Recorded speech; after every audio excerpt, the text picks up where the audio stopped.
Have you ever seen anyone playing chess and you were just so confused, or you ever wanted to try it? Well, today's your lucky day, because I'm Christian Acuña, and I'll show you the steps to play chess.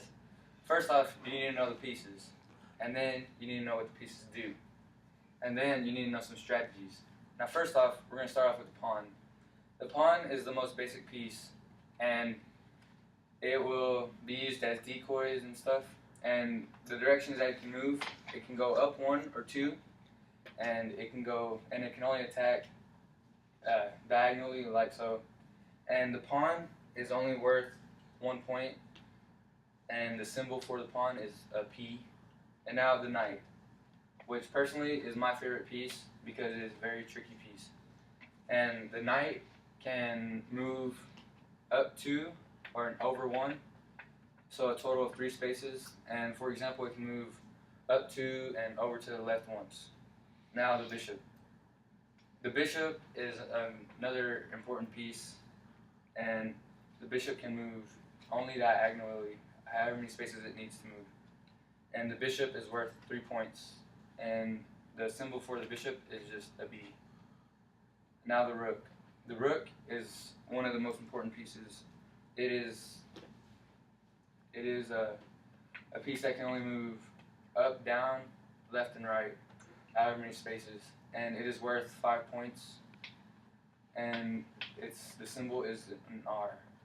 And now the queen, which the queen is the most powerful piece in chess because it can move however many spaces it wants in any direction, and it is worth 9 points. And the symbol for it is the Q, which the queen has to protect the king. Now the king. The king is the most important piece according to ChessUSA.com. And it can move any direction, only 1 space. And the king is worth infinite number of points. Because if the king gets captured, then the game is over, which means that's checkmate. And if the king is in check, then it is vulnerable to attack, which has to be prevented. And now we're going to talk about some strategies that are used.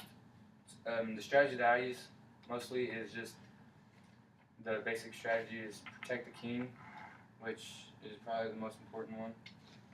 And now we're going to talk about Eugene Brown. Eugene Brown is an ex-con who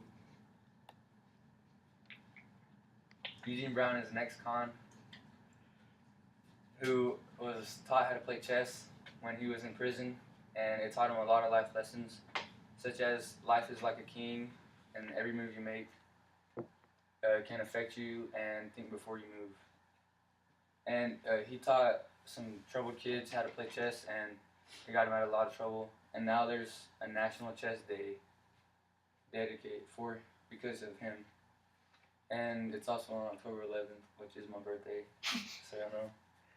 And if you use these 3 simple methods to play chess, then you can possibly become a master at chess, and you can show your friends what's up.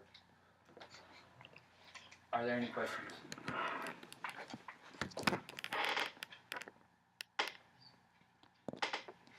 Yes. If you had to sacrifice a single piece, what piece would it be and why?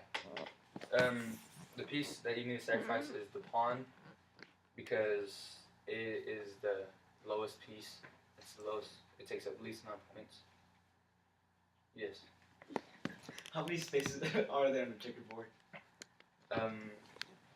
There are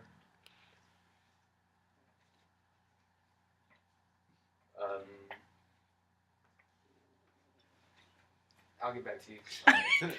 Alright, I'll see you later. Yes. Okay, so if the king, like somebody jumps the king, does that mean the game is automatically over, or does it keep going? You can't jump the king. The king, you just get the king in a position where it can't move at all, and then that's checkmate. Oh. Any other questions? Yes. Why is the knight your favorite piece? Because it is the most tricky piece, and you never know what you can be trapped, and the knight can just get you like that. Any other questions?